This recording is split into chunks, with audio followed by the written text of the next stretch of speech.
I want to give you an overly simplistic, simple model. It's like a checklist. It's like, okay, I want to change my body. I want to change my relationship. Where do you start? The first step on your path is what do you really want and why do you want it? Clarity is power. If you know what you really want, why you want it, that's different than the earlier conversation, which is telling me what you didn't want. You make no progress focused on what you don't want. So you have to start with what do I really want? And most importantly, the fuel is why you want it. And you have to have strong enough reasons to actually follow through when it gets uncomfortable, because it's going to get uncomfortable. And that's the first step. If you said, I want something and you can't tell me what you want, that's where we need to start. You say, I don't know. Okay, great. Here, I'll help you. I don't know what I want in my business. I don't want anyone for a profession. I don't know what I want for a relationship now. Great. If you really don't know, let's try this. Let's describe the job from hell, the job you'd never want. Describe the relationship from hell, everything you never want in a relationship. And you know what happened?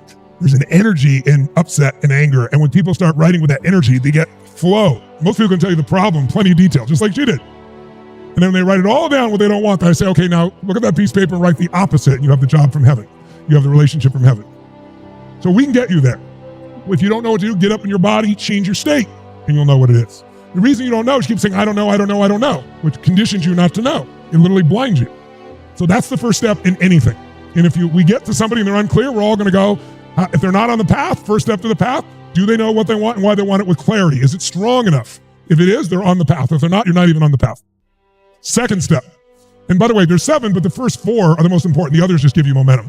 The second one is you got to find and face the truth, because the truth will set you free. What does that mean? You got to be clear and honest about where you really are compared to where you want to be. How many of you have some areas of your life where you are not where you want to be?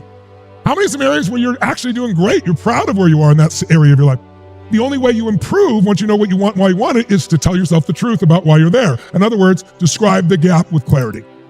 Where are you compared to where you want to be? And then the second part of that is you got to close the gap. In order to do that, you got to get clear what's gotten in the way in the past.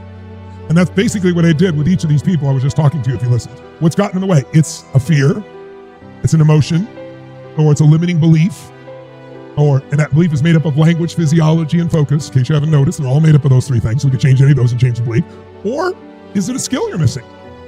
You know, like you manage your finances, but you don't have any skills in there. You don't know how to invest. You don't know the basic principles. So the way you face the truth that'll set you free is you figure out what stopped you in the past. And there's only a few things. It's a set of emotions, a set of beliefs, or a set of habits or skills you're missing. And I'll tell you, 90%, at least 80% of the time, it's the mental and emotions. Because if you have the right beliefs and emotions, you can get the skill. And if you tell yourself the truth there, now you're really on the path. Now you got momentum.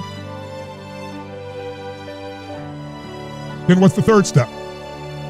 Improve your business, your finance thing. You're going to dissolve and create a map. A map is a massive action plan. And you don't wait till you know the perfect thing to do. You just simply sit down and say, okay, what's worth trying? What can I do right now? Not, I'm going to wait, spend 20 days to come up with a map. No. This is a massive action plan. What am I going to do now?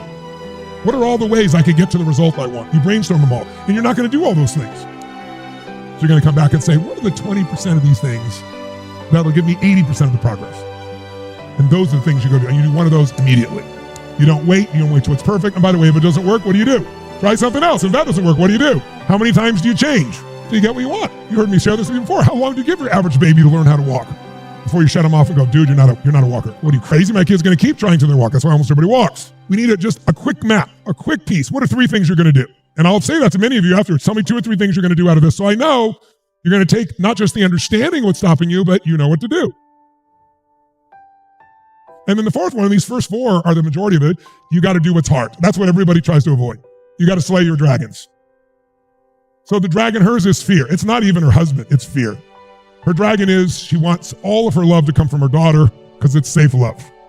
If she had other forms of love in her life, she wouldn't be in this fearful place, right? So she needs to slay her dragon. She needs to change what needs to be changed. It's a belief, it's an emotion, it's a pattern, it's a habit. It's all it is. And we're going to do that this week. Or you go get the skills that are necessary. You do the hard work. Again, why does Steph Curry make shots from half court make it look effortless? Because he's done it 2.5 million times. But all the shots he's ever taken in his career is only 16,000. And he's made only 3,000 of those, and he's the greatest shooter in the history of the game. That's what it means to do the hard work.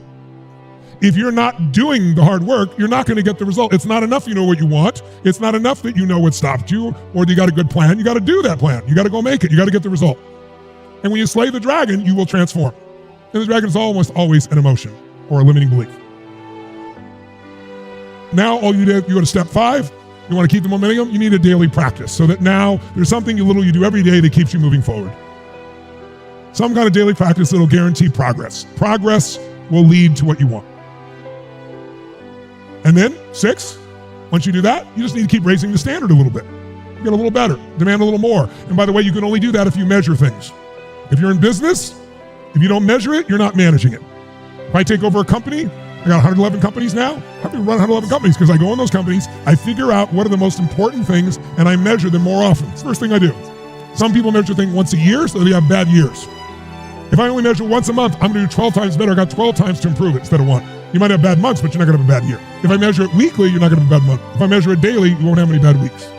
Some things when I first take over a company, I'll measure them 3 times a day. And where focus goes, energy what? So you have to measure what's going on. Am I making progress? And then raise the standard. I expect a little bit more from myself. And then the 7th step, you're there. The 7th step in all this is really simple. You're on your path, flip it up there for everybody. But now what you're gonna do is you wanna celebrate it, right? Life's a gift, so you wanna celebrate and you wanna appreciate where you are. Because otherwise you're always trying to do something. Good to stop and celebrate because the brain goes, it was worth it. And if it's worth it and I'm celebrated and I build on success, guess what the end of the step is? You're gonna pick what's the next level. You'll start this again. What do I want now? Isn't that cool? Oh, what's preventing me from getting that level? Okay, what's some quick actions I could do that? All right, what dragons do I need to slay? And what I'm gonna do? What skill? Oh, okay, all right, daily practice, keep measuring it, win again. This is how you do it with anything. How many of you have an area you've done really well within your life, an area you're proud of? This is the game for anything. So if I wanna know whether I'm on the path or not, and I don't even know what I want, I'm not even on the path yet. I start there. If I know what I want, why I want it, great, what's the next thing? Let me figure out the truth. What's the gap? What's kept me from where I am? What's gotten in the way in the past that I need to handle? Okay, let me create a quick map. All right, let me go slay that dragon. Let me get some daily practice. Let me keep raising the standard. Let me win again. This is what I do in all the areas of my life. And it's so simple. So it's in your relationship, that's true. So I don't have the relationship I want. Well, I got to start with, what do you really want?